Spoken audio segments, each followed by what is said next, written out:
The heavens weep, yet their tears cannot erase what has been done.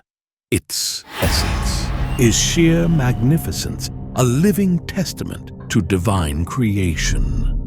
In the silence of the celestial spheres, a singular thought takes form, a whisper of ambition that swells in quiet secrecy. Without warning, the harmony of paradise begins to shudder. Subtle shadows weave their way into the angelic melodies. In the Valley of Redemption, echoes of change reverberate. The descent and transformation commence. This could never have been.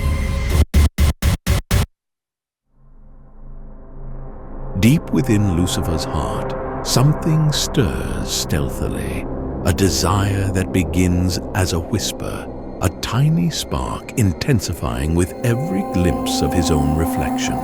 The idea that his light should outshine all others grows into a persistent thought. His ambition swells like a shadow that follows him relentlessly, unyielding. He sees himself destined for greatness, for a glory surpassing that of the other angels. The desire burns, and his purity gradually yields to darkness. Why must I accept the invisible chains that bind me? I was made to shine above all, to command, to be the center. My light must not bow, my glory must not be dimmed. Each time I see my reflection, I perceive something far greater than the others dare to comprehend. I was not created to follow, but to lead. I am Lucifer, the bearer of the dawn, and I will not be overshadowed. No more blind servitude. They do not understand, but I do. I shall be the fire that burns the brightest, the flame that challenges even the firmament itself. They may follow the order, but I will forge my own. Let them see, let them feel, for the true light is within me. Ah, he craves far more than to be a part of creation. He yearns to dominate it, to become its center. Envy and pride consume his essence, drawing him away from the harmony he once knew. Lucifer, the bearer of light, now feels a void that nothing seems to fill, and the love he once understood twists into jealousy and resentment, driving him to defy everything he ever cherished. The rebellion swells in intensity, like a storm brewing on the horizon, silent yet ominous. Lucifer, with his words, draws other angels into his cause. They are not mere followers. They are those who see in his words a promise of freedom, of an existence unshackled by the Creator's rules. Lucifer whispers hopes many never knew they had, stirring dormant desires and igniting hidden ambitions. How long will you remain puppets? How long will you endure these chains? I offer you more than blind obedience. I offer you the chance to be masters of your own fate. Follow me and break the bonds that bind you. And so, they follow him, drawn by the dream of owning their destinies, of shattering the invisible chains that to them imprison their wills. Every word Lucifer utters carries an irresistible allure, a boldness never before seen among the angels, a spark that sets their hearts ablaze. Tension mounts in every celestial sphere. The battle to come is both physical and spiritual, a clash of convictions and deepest desires. In every glance exchanged between angels, an unspoken question lingers. Is loyalty to the Creator worth the silencing of their dreams? The heavens, once resounding with eternal harmony, now murmur with doubt and the hope of something more. Lucifer's followers believe they are fighting for freedom, for a new kind of order, where each is the master of their own fate. Poor, misguided beings. When the conflict finally erupts, it is as though the entire firmament trembles. Wings clash in a symphony of destruction, a mournful celebration of innocence lost. The ether fills with cries and laments, with broken oaths and blows that reverberate across the stars. Light and shadow collide in an utter confrontation, leaving no soul untouched, forcing each to choose a side or be swept away by the chaos. Every movement of Lucifer radiates fury and unyielding conviction, while his followers fight with the desperation of those who have nothing left to lose. And so, celestial harmony crumbles into chaos as the battle unfolds into a brutal spectacle of conviction and despair. But he had not counted on Michael. His presence rises like an unyielding shield against the darkness. His courage is a devastating storm, fueled by pure love and fierce determination for what is just and divine. Michael never sought glory. When Lucifer raises his challenge against the Creator, something ignites within Michael, a light that cannot be dimmed, a conviction that drives him to act. A sense of imminence fills the heavens, as if the entire firmament holds its breath, awaiting the epic confrontation to come. Lucifer cries out, "You do not understand, Michael, what true freedom is!" And Michael responds, his voice resolute. "Freedom born of pride is nothing more than a new form of slavery. I choose to protect, not to dominate." It is a moment from which there is no return, and every celestial being feels the weight of what is to unfold. The fate of all, of everything, hangs in the balance. Michael steps forward with a profound serenity, his steady movements guided by the certainty of what must be done, leaving no room for fury or hesitation. Amid the chaos, Michael becomes a pillar, steadfast and relentless, upholding faith as all around threatens to crumble. As Michael and Lucifer prepare for their clash, the heavens transform into a colossal battlefield. Angels align behind each leader, forming luminous and shadowed armies. Gabriel, with his resplendent trumpet, leads a wing alongside Michael, while Raphael and Uriel coordinate defenses, their faces etched with the gravity of the moment. On the opposing side, the fallen angels, now marked by shadow, roar in defiance, wielding weapons enshrouded in black flames. The battle begins with simultaneous ferocity, an overwhelming clash.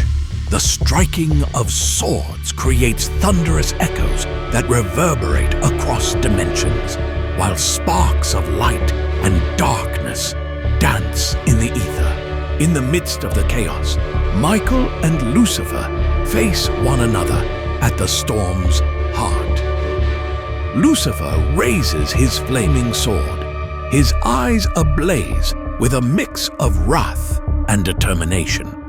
Yet, slyly, he attempts persuasion. "Michael, my brother, why stand against me? Together we could redefine the heavens." His voice reverberates with power. Michael, with unshakable calm, replies, "Your ambition has blinded you to the beauty of creation. None should stand above it." Without another word, Lucifer surges forward with blinding speed, his sword slicing through the air in an arc of fire. Michael blocks the strike with his shield, and the clash unleashes a wave of energy that shakes the very foundations of the heavens. Sparks fly, illuminating the faces of angels who watch, frozen between loyalty and doubt. Each blow exchanged bears the weight of millennia of brotherhood, and the anguish of betrayal. Lucifer sneers, "See how even your precious angels fall before the truth of our freedom." Michael, unwavering, responds, "The freedom you offer is a prison for the soul." Lucifer fights with fiery rage, his attacks wild and unrelenting, driven by an insatiable hunger for dominance. Michael, with grace and precision, parries each strike. His defense is as unyielding as stone. He does not seek to destroy his adversary, but to bring him back to reason. In a critical moment, Lucifer channels all his energy into a final, devastating attack. "This is the end, Michael!" he roars. Michael, sensing the weight of the moment, centers all his inner light. "Let the divine will prevail," he murmurs. Their swords collide in a blinding flash, an explosion of light and shadow expanding outward, forcing all around to shield their eyes.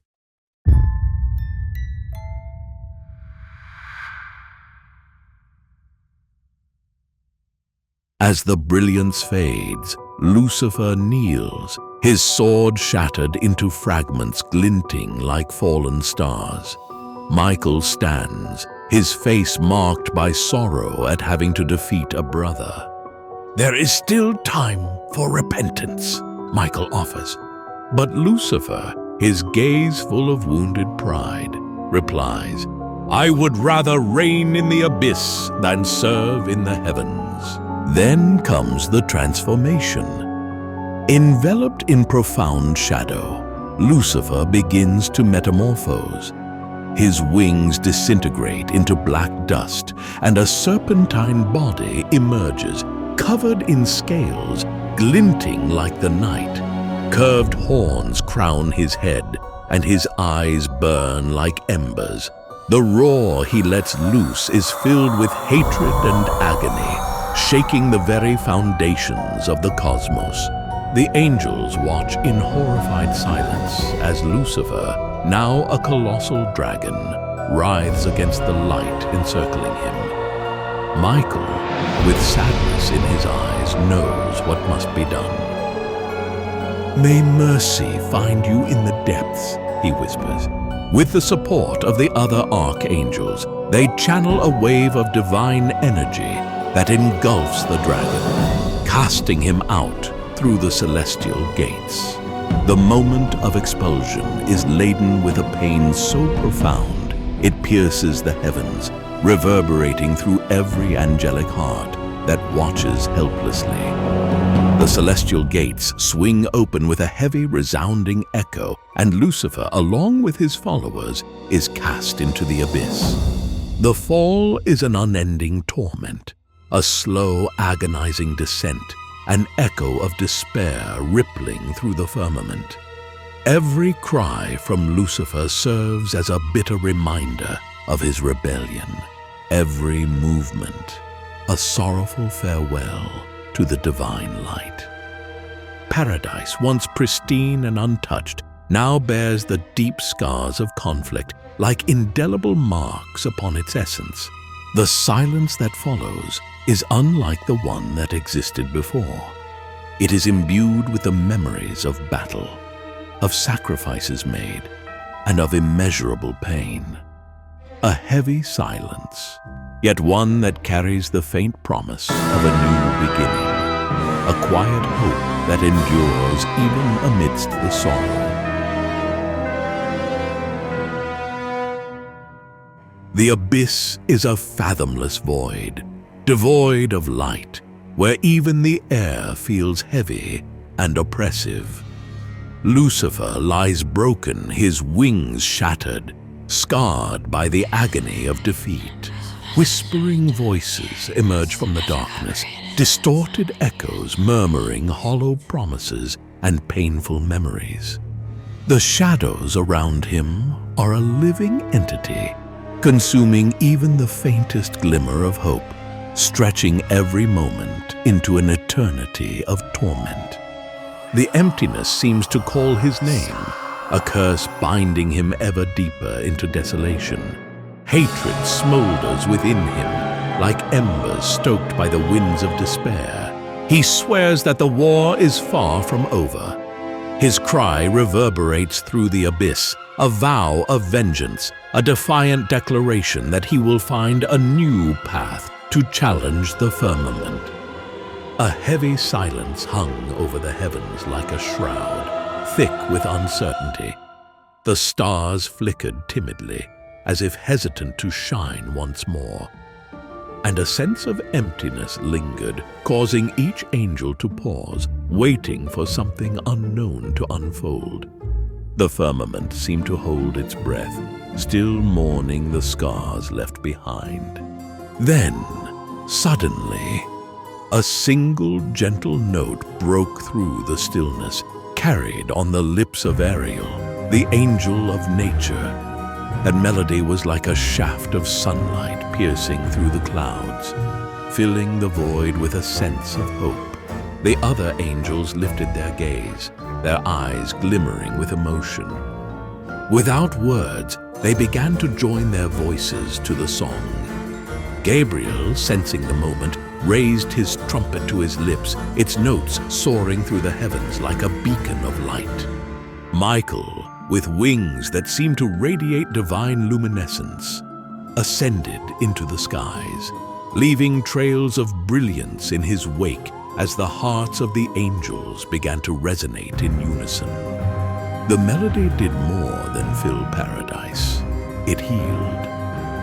The invisible scars of battle gradually faded, and the colors of the celestial realm grew more vivid. Crystal rivers sparkled once again. The golden-leafed trees shimmered with divine light, and every flower bloomed in response to the song. Celestial creatures danced in quiet celebration, their movements harmonizing with the growing symphony. Each gesture, each glimmer in the angel's eyes, each note sung carried gratitude and a vow of a stronger, more unified future. The memory of Lucifer's fall lingered, not as a shadow, but as a solemn reminder of the value of light. Uriel raised a resplendent crystal at the heart of paradise, and the angels gathered around it in silence, each reflecting on the lessons the battle had imparted. As the song rose higher, reaching the farthest edges of the universe, the wounds left by the conflict were cleansed by the radiance of redemption. Light returned, dancing through the air, reflecting off the pure waters and illuminating the faces of the angels. And so, divine order was restored.